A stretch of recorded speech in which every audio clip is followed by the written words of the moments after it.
Chesterton dice que la religión tiene la cualidad, lo que la caracteriza es poner en primer lugar lo primero. Poner en primer lugar lo primero. Y lo primero es Dios. Poner a Dios en el primer lugar. Esta es la característica de la religión. Cuando una religión no pone a Dios en el primer lugar y pone otras cosas, se supone que buenas. Habrá habido en la historia religiones que ponían cosas malas, seguramente. Pero bueno, las que conocemos se supone que buenas. Cuando no ponen a Dios en el primer lugar y ponen otras cosas, por ejemplo, la acción social, en todas sus variantes, que son muchas, incluida la atención a los emigrantes, etcétera. Cuando se pone en primer lugar algo que no es Dios, esa religión deja de ser religión. Hemos terminado. Es otra cosa, que no tiene por qué ser mala, ¿eh? Una ONG no es una cosa mala. Al contrario, pero no es una religión, es otra cosa. Lo decía el Papa Francisco esta semana, que han impuesto el capelo cardenalicio a 14 nuevos cardenales. Y decía esto justamente: todo por Cristo, todo por Cristo. Y después, por Cristo, ayudamos a la gente, y en especial a la gente necesitada. Pero todo por Cristo. Una religión, vuelvo a repetir, tiene que poner en primer lugar lo primero. Y tiene que enseñarnos a esto. En tu vida, ¿lo primero está en el primer lugar? Lo primero es Dios. Naturalmente, el que no tiene fe pondrá el dinero, pondrá el prestigio, pondrá lo que sea. Los que tenemos fe, el primero es Dios. Y esto es lo que tiene que recordarnos la religión. Y todo lo demás es pura consecuencia. Importante consecuencia, pero pura consecuencia. En tu vida, lo primero está en el primer lugar. Dios está en el primer lugar. Eso es lo que tiene que recordarte la religión. Y tiene que recordarte además continuamente la causa. La causa. ¿Por qué? ¿Por qué Dios tiene que estar en el primer lugar? Hoy, estos dos milagros de los que habla el Evangelio nos dicen dos motivos esenciales. Primero, por tu propio bien aquí en la tierra. Y segundo, por tu propio bien después de la muerte. Las dos cosas esenciales. Es decir, vida eterna,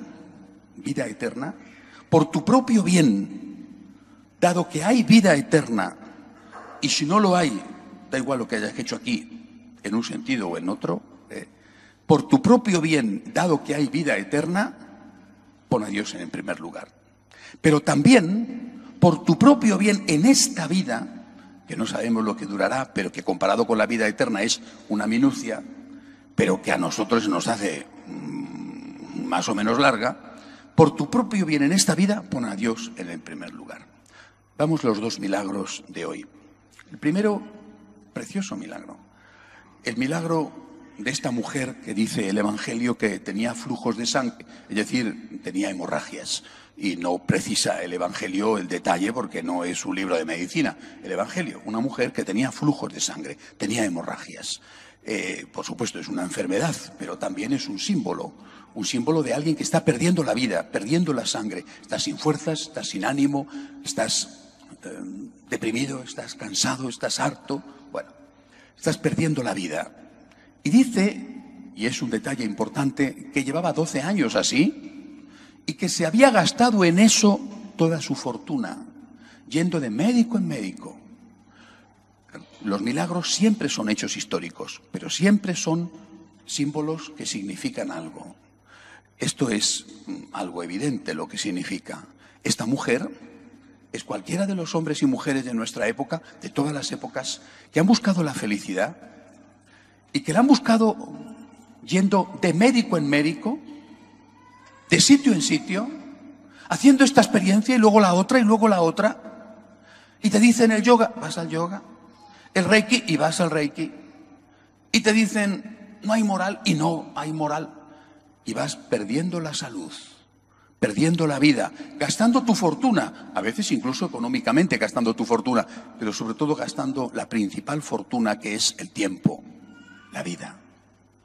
Y no has mejorado, al contrario, estás peor. Has tenido unos momentos de mejoría, porque ese remedio que te dieron un alivio te produjo, Pero eso no era más que un placebo, un engaño. Y al cabo de, a veces muy corto tiempo, se manifiesta la enfermedad peor que estaba.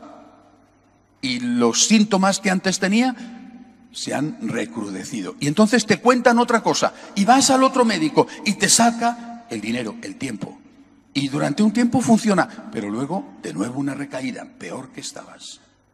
¿Cuál es la enseñanza de esto? Vuelvo a repetir la pregunta, ¿por qué Dios tiene que ser lo primero?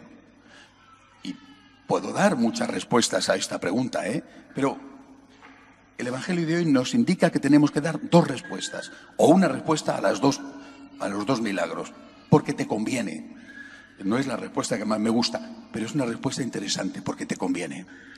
O dicho de otra forma, mira, el mundo te está diciendo, con todo el poder que tiene el mundo para decírtelo, por ejemplo, los medios de comunicación, el mundo te está diciendo, se puede vivir feliz como si Dios no existiera.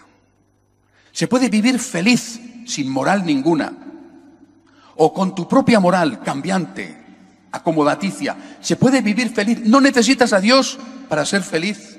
Sigue a tal maestro, un maestro de lo que sea, un filósofo, un político, que hay gente para todo, un señor que te predica que el placer es lo que te va a dar la felicidad. Se puede vivir feliz sin reglas morales. Se puede vivir feliz sin Dios. Esta es la gran tesis desde hace más de 100 años. No necesitas a Dios para ser feliz. La gente es feliz. Yo recuerdo siempre aquello que dice el Antiguo Testamento sobre Sodoma y Gomorra. Comían, bebían, se casaban, comerciaban hasta que les llegó su hora. Se puede vivir feliz sin Dios hasta que les llegó su hora. Y entonces viene el divorcio, las tragedias con los hijos, las enfermedades, las consecuencias de haber vivido sin Dios, es decir, de haber vivido sin leyes morales. Alguno podrá decir, pero es que se puede vivir sin Dios y con leyes morales. Mire usted, eso es una tesis. Una tesis que en teoría se puede aceptar. En la práctica, cuando no se tiene a Dios, la moral se relaja. Y se relaja tan rápidamente debido al contexto en que vivimos. No vivimos hace 200 años donde había una moral social. Debido al contexto que vivimos, la moral se relaja tan rápidamente que se convierte en un permisivismo completo y la moral se transforma en una goma adaptable a tus necesidades. Tu conciencia te va a decir sí a lo que quieres que te diga que sí y te va a decir no a lo que quieres que te diga que no. Y si mañana cambian las normas sociales, debido a las presiones que se producen a esta ingeniería social que estamos soportando, pues tu conciencia se adapta sin ningún problema. Pero se paga el precio.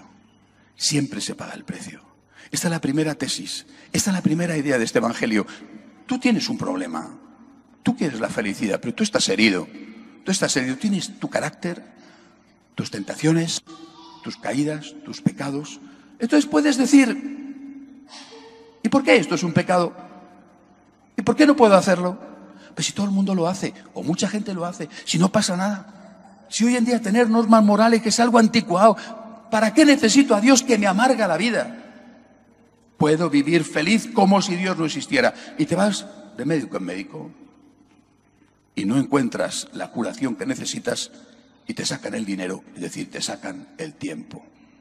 Primera lección, solo Dios es de verdad nuestro amigo.